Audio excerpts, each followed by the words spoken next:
सोनिया गांधी और राहुल गांधी दबाव में हैं। एक तरफ पार्टी का लगातार गिरता ग्राफ, बदलाव की मांग, गांधी परिवार के नेतृत्व को चुनौती, आपस में लड़ते नेता और युवा नेताओं के पार्टी छोड़कर जाने का सिलसिला लगातार जारी है। राहुल गांधी, प्रियंका वाड्रा और सोनिया गांधी की किसी भी कोशिश का कोई नतीजा सामने नहीं आया, लेकिन बीजेपी, शरद पवार और अब ममता बनर्जी ने कांग्रेस में तोड़फोड़ मचाना शुरू कर दिया है। बीजेपी तो खैर कांग्रेस की विरोधी पार्टी है, लेकिन कांग्रेस के साथ दोस्ती का दंभ भरने वाले शरद पवार और ममता बनर्जी भी अब वही सब कर रहे हैं। असल में ममता बनर्जी और शरद पवार कांग्रेस को इस कदर मजबूत कर देना चाहते हैं कि वे उनकी शर्तों को मानने के लिए मजबूर हो जाए। सुष्मिता देव की पार्टी छोड़कर टीएमसी में जाने की कहानी के पीछे यही रणनीति है। असम में ममता बनर्जी टीएमसी को कांग्रेस के सामने नहीं बल्कि उससे आगे देखना चाहती है और केरल में यही काम शरद पवार कर रहे हैं। कपिल सिब्बल ने हाईकमान पर तंज कसते हुए कहा कि पार्टी आंखें बंद करके आगे बढ़ रही है। कपिल सिब्बल ने ट्विटर पर लिखा कि सुष्मिता देव ने हमारी पार्टी की प्राथमिक सदस्यता से इस्तीफा दिया। जब युवा नेता चले जाते हैं तो हम बूढ़ों को इसे मजबूत करने के हमारे प्रयासों के लिए दोषी ठहराया जाता है। पार्टी आगे बढ़ती है आंख अच्छी तरह बंद करके। पूर्व केंद्रीय मंत्री पी चिदम्बरम के सांसद पुत्र कार्ति चिदम्बरम ने कहा, ये सोचने और विचार करने का विषय है। पार्टी से आखिर सुष्मिता देव जैसे युवा नेता अलग क्यों हो रहे हैं। उन्होंने ट्वीट किया कि इस मुद्दे पर गंभीरता से मंथन होना चाहिए। सुष्मिता के पार्टी छोड़ने के बाद ये सवाल लाजिमी है कि क्या युवा नेताओं का कांग्रेस से मोह भंग हो गया है। इससे पहले ज्योतिरादित्य सिंधिया और जितिन प्रसाद पार्टी छोड़ चुके हैं। टीम राहुल के सदस्य मिलिंद देवड़ा की नाराजगी भी जग जाहिर है। राजस्थान, पंजाब, छत्तीसगढ़, हिमाचल प्रदेश में गुटबाजी हावी है। पार्टी का असंतुष्ट खेमा भी पार्टी नेतृत्व की उलझने बढ़ाने में कोई कमी नहीं छोड़ रहा है। एक के बाद एक लगातार हार से पार्टी नेताओं को अपने भविष्य की चिंता सताने लगी है। सुष्मिता के पार्टी छोड़ने से गलत संदेश गया। राहुल गांधी भाजपा के खिलाफ विपक्ष को एकजुट करने की कोशिश कर रहे हैं। ऐसे में ये सवाल उठता है कि जब वे अपनी टीम को संभाल नहीं पाए तो क्या विपक्ष को एकजुट रख पाएंगे। पार्टी के एक वरिष्ठ पदाधिकारी ने कहा, सुष्मिता देव ने ये फैसला क्यों किया, इसका जवाब वो बेहतर दे सकती हैं, पर पार्टी युवा नेतृत्व को लेकर गंभीर है। वह युवाओं को पार्टी से जोड़ने की कोशिश जारी रखेगी। 5 राज्यों के विधानसभा चुनाव में ज्यादा युवाओं को मौका दिया जाएगा। महिला कांग्रेस के अध्यक्ष सुष्मिता देव के पार्टी इस्तीफा देने के बाद पार्टी में बड़ा सवाल खड़ा होने लगा है।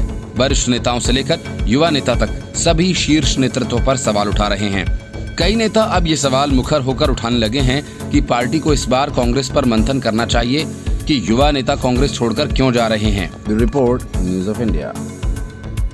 तालिबान को जिस विचारधारा से प्रेरित माना जाता है, यूपी के सीएम योगी आदित्यनाथ ने एक बड़ा फैसला करते हुए वहीं एटीएस यानी आतंक निरोधी दस्ते के सेंटर को स्थापित करने का निर्णय लिया है। सीएम योगी आदित्यनाथ के सूचना सलाहकार शलभमणि त्रिपाठी ने ट्वीट करते हुए कहा, तालिबान की बर्बरता के बीच यूपी की खबर भी सुनिए। योगी जी ने तत्काल प्रभाव से देवबंद में एटीएस कमांडो सेंटर खोलने का निर्णय लिया। उन्होंने जानकारी दी कि इसके लिए युद्ध स्तर पर काम भी शुरू कर दिया गया है और प्रदेश भर से चुने हुए करीब 1.5 दर्जन तेज तर्रार एटीएस अधिकारियों की यहां तैनाती की जाएगी। देवबंद में ही दारुल उलूम स्थापित है, जहां से इस्लामी देवबंदी अभियान शुरू हुआ था। तालिबान को भी इस विचारधारा से प्रेरित बताया जाता है। आतंक के मामले में भी देवबंद बदनाम रहा है। इसके लिए जिला प्रशासन ने 1000 वर्ग मीटर जमीन पहले ही एटीएस को अलॉट कर दी। देवबंद से पहले लखनऊ और नोएडा में एटीएस का कमांडो ट्रेनिंग सेंटर खोलने की तैयारी चल रही है। लखनऊ में अमौसी और नोएडा में इंटरनेशनल एयरपोर्ट के पास इन सेंटर्स की स्थापना का निर्णय लिया गया है। दोनों स्थानों पर जमीन भी फाइनल कर ली गई है। फरवरी 2019 में देवबंद के 2 आतंकियों को गिरफ्तार किया गया था। आईएसआई के एजेंट्स भी यहां से दबोचे गए थे। यहां से कुछ ही दूरी पर सहारनपुर में भी कई आतंकी पकड़े जा चुके हैं। देवबंद में 300 से ज्यादा मदरसे हैं। दारुल उलूम के यहाँ होने की वजह से देश दुनिया के मुस्लिम छात्र शिक्षा लेने यहाँ आते हैं। देवबंद के बारे में देश विदेश के मुस्लिम जानते हैं, लेकिन पिछले कुछ समय से यहाँ आतंकी गतिविधियां होने के कारण इसका नाम अब बदनाम हो गया है। देवबंद के इस कमांडो सेंटर से देवबंद, सहारनपुर, मेरठ तक का एरिया कवर हो सकता है। इन जिलों में कई संवेदनशील क्षेत्र हैं। Bureau report, news of India. Bengal में पंचायत चुनाव में अभी वक्त है, लेकिन ममता बनर्जी की पार्टी ने अभी से इस बात के संकेत देने शुरू कर दिए हैं कि पंचायत चुनावों में कैसा खेल होगा। टीएमसी के एक विधायक ने बीजेपी को पंचायत चुनावों को लेकर खुली धमकी दे डाली। ममता बनर्जी की पार्टी के विधायक जगदीश चंद्र वर्मा बसुनिया ने कहा कि 2023 के पंचायत चुनाव में केंद्रीय सुरक्षा बल नहीं होंगे और तो बीजेपी के उम्मीदवारों का ख्याल वे लोग ही रखेंगे। अब टीएमसी किस तरह अपने सियासी दुश्मनों का ख्याल रखती है, विधानसभा चुनाव के दौरान इसका नजारा तो पूरा देश देख ही चुका है। जगदीश चंद्र वर्मा बसुनिया ने पार्टी कार्यकर्ताओं के साथ बैठक में कहा कि भाजपा की तरफ से जो लोग पंचायत चुनाव के लिए नॉमिनेशन करने जा रहे हैं वे सावधान रहें, हमारे आदमी उन लोगों का पूरा ख्याल रखेंगे। उन्होंने भाजपा को हत्यारी और सांप्रदायिक पार्टी बताते हुए कहा कि अगर इसके लिए वोट मांगेंगे तो उसके परिणाम भुगतने होंगे। इस पर अपनी पार्टी के विधायक की इस धमकी पर सौगत राय ने कहा कि पार्टी इस तरह के बयानों के खिलाफ है। उन्होंने कहा कि पंचायत चुनावों में अभी समय है, लेकिन हम लोकतांत्रिक तरीके से चुनाव लड़कर जीतेंगे। उन्होंने दावा किया कि जनता अब भी तृणमूल का ही समर्थन कर रही है। टीएमसी के महासचिव कुणाल घोष ने कहा कि भाजपा की तरफ से भी कई नेताओं ने भड़काऊ बयान दिए थे, लेकिन जनता ने उन सबको नकार दिया। पश्चिम बंगाल भाजपा के अध्यक्ष दिलीप घोष ने जगदीश चंद्र वर्मा बसुनिया के बयान पर प्रतिक्रिया देते हुए कहा कि हम चुनौती देते हैं, वो जो कह रहे हैं वो करके दिखाएं। उन्होंने कहा कि भाजपा के कार्यकर्ता इस तरह की धमकियों से डरने वाले नहीं हैं। उन्होंने कहा कि हम इस तरह की आतंकी हथकंडों के सामने नहीं झुकेंगे। उन्होंने कहा कि मार्च अप्रैल में हुए विधानसभा चुनावों में यही जगदीश चंद्र वर्मा बसुनिया लोगों के आक्रोश को देखते हुए डर के मारे अपने विधानसभा क्षेत्र को छोड़कर भाग रहे थे। उन्होंने कहा कि आज भाजपा के पास 77 विधायक हैं और हम 3 साल पहले हथकंडों को नहीं अपनाने देंगे। बता दें कि 2018 में पंचायत चुनावों के दौरान बूथ कैप्चरिंग से लेकर हिंसा की कई खबरें आई थीं। वसूलीबाज शिवसैनिकों के खिलाफ नितिन गडकरी की चिट्ठी को लेकर महाराष्ट्र की सियासत में हलचल मच गई है। वजह यह है कि एक तो अनिल देशमुख का वसूली कांड और दूसरी तरफ शिवसैनिकों का वसूली तंत्र। हालात ये हैं कि कोई भी निर्माण कार्य तब ही आराम से होने दिया जाता है जब शिवसैनिकों को खुश कर दिया जाता है। शिवसैनिकों की वजह से महाराष्ट्र में चल रहे हाईवे का निर्माण कार्य ठप पड़ गया है।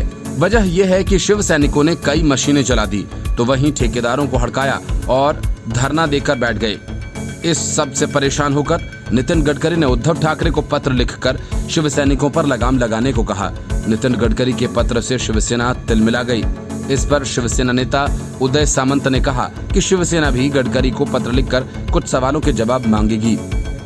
शिवसेना नेता वसंतराव नाईक, शेतकरी स्वावलंबन मिशन के अध्यक्ष किशोर तिवारी ने आगे बढ़ते हुए दावा किया उनके पास तो बीजेपी वसूलीबाज नेताओं की लंबी लिस्ट पड़ी है। पिछले दिनों केंद्रीय सड़क परिवहन मंत्री नितिन गडकरी ने मुख्यमंत्री उद्धव ठाकरे को पत्र लिखकर महामार्गों के निर्माण में शिवसेना नेताओं द्वारा अड़ंगा डालने का आरोप लगाया था। उन्होंने यहाँ तक लिखा था कि ऐसे ही शिवसैनिक काम में रुकावट डालते रहे तो महाराष्ट्र के लिए किसी प्रस्ताव को मंजूर करने से पहले विचार करना होगा। गडकरी का पत्र सामने आने के बाद मुख्यमंत्री उद्धव ठाकरे ने जांच का आदेश दे दिया है।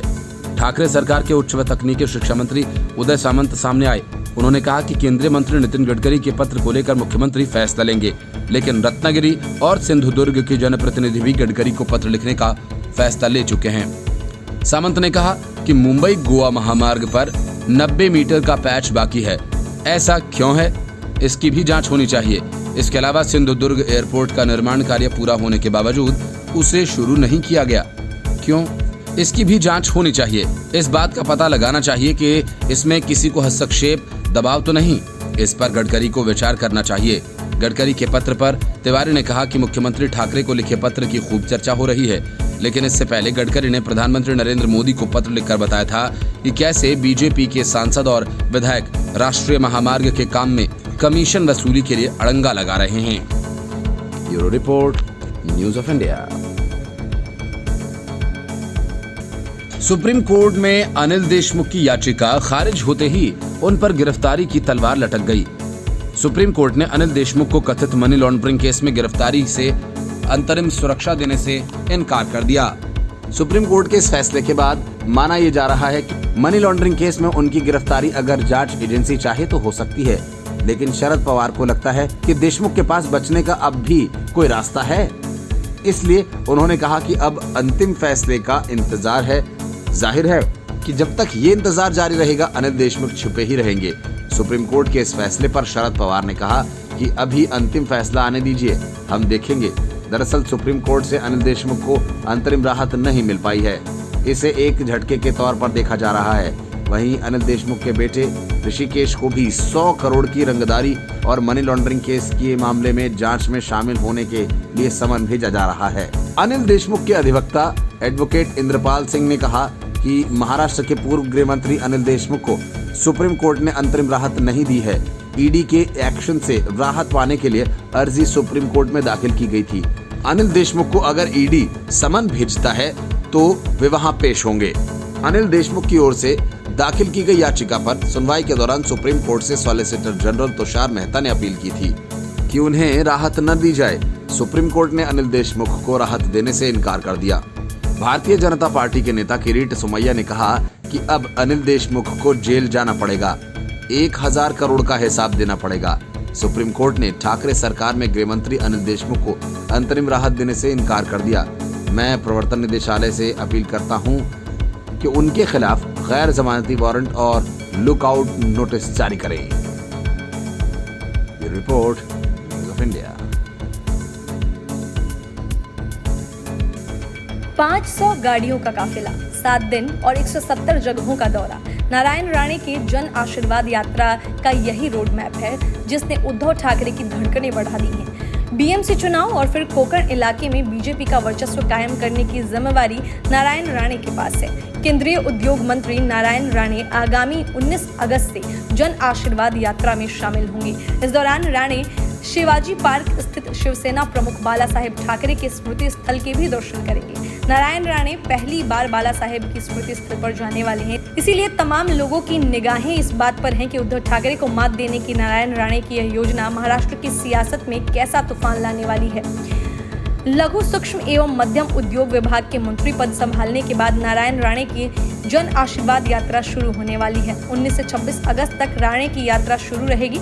इस यात्रा के जरिए राणे अपना शक्ति प्रदर्शन भी करेंगे। 19 और 20 अगस्त को राणे मुंबई में जमकर शक्ति प्रदर्शन करेंगे। 21 तारीख को वसई विरार और 23 से 26 अगस्त को कोंकण में जन आशीर्वाद यात्रा होगी। जनता इस यात्रा का कैसा असर होगा, इस बात पर सबकी निगाहें हैं। बीजेपी केंद्रीय नेतृत्व की तरफ से नारायण राणे को बीएमसी चुनाव की जवाबदारी की दी गई है। यह चुनाव मुंबई में अगले साल होने हैं, जिसके लिए मिशन 114 का नारा दिया गया है। राणे के सिर पर 114 या उससे भी ज्यादा लोगों को जीत दिलवाने की जिम्मेदारी दी गई है। किसी भी सूरत में मिशन को पूरा करने का आदेश दिया गया है। शिवसेना को हराने की जिम्मेदारी राणे को दी गई है। सूत्रों का कहना है कि राणे की पूरी ताकत का इस्तेमाल बीएमसी चुनाव में केंद्रीय नेतृत्व चाहता है। राणे अपने मिशन में कितना कामयाब होंगे यह तो वक्त ही तय करेगा, लेकिन इतना जरूर तय है कि यह चुनाव बेहद दिलचस्प होने वाला है। नारायण राणे की जन आशीर्वाद यात्रा तकरीबन 7 दिनों तक होगी। इस दौरान वह 170 से भी ज्यादा जगहों पर जाएंगे। मुंबई और कोंकण इलाके में उनकी जन आशीर्वाद यात्रा निकाली जाएगी। राणे की इस यात्रा की जिम्मेदारी 2 नेता प्रमोद जठार और सुनील राणे देखेंगे। इस यात्रा में स्वाभिमान संगठन के कार्यकर्ता भी शामिल होंगे। 19 तारीख से शुरू होने वाली इस यात्रा के लिए अब तक 500 गाड़ियों की लिस्ट तैयार की गई है, इसीलिए इस दिन बड़े शक्ति प्रदर्शन की संभावना व्यक्त की जा रही है। Bureau report, news of India. Congress एक संकट से निकलती भी नहीं कि दूसरे में फंस जाती है। ताजा मामले में केरल के पूर्व कांग्रेसी सीएम ओमान चांडी ही नहीं, कांग्रेस के महासचिव केसी वेणुगोपाल सहित 6 बड़े नेता बुरी तरह से फंस गए हैं। इन सबके खिलाफ सीबीआई ने बकायदा एफआईआर दर्ज कर लिया है। इन सबके खिलाफ यौन शोषण का मामला है, जिसकी जांच सीबीआई करेगी। इस संबंध में केरल में मुख्य न्यायिक मजिस्ट्रेट के कोर्ट में भी एफआईआर दर्ज की गई थी।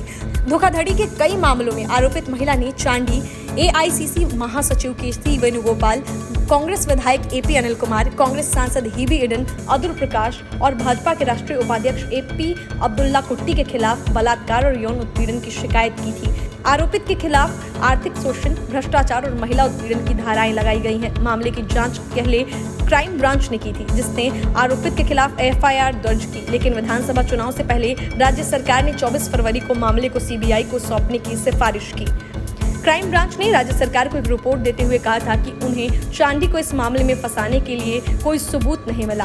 वहीं यूडीएफ ने आरोप लगाया कि इस मामले को सीबीआई को ट्रांसफर करना राजनीति से प्रेरित कदम था। शिकायतकर्ता महिला ने आरोप लगाया था कि जब वह सौर परियोजनाओं से संबंधित मुद्दे पर इन नेताओं से मिलने गई तब इन सभी ने उसका यौन शोषण किया था। महिला ने अपनी शिकायत में यह भी बताया था कि दुर्व्यवहार ज्यादातर मंत्रियों के आधिकारिक आवास, विधायक छात्रावासों और होटल के कमरों में हुआ था। वहीं केरल के पूर्व सीएम ओमन चांडी ने कहा था कि यह मामला राजनीति से प्रेरित है और वे कानूनी रूप से इसका सामना करने के लिए तैयार हैं। Bureau report, news of India.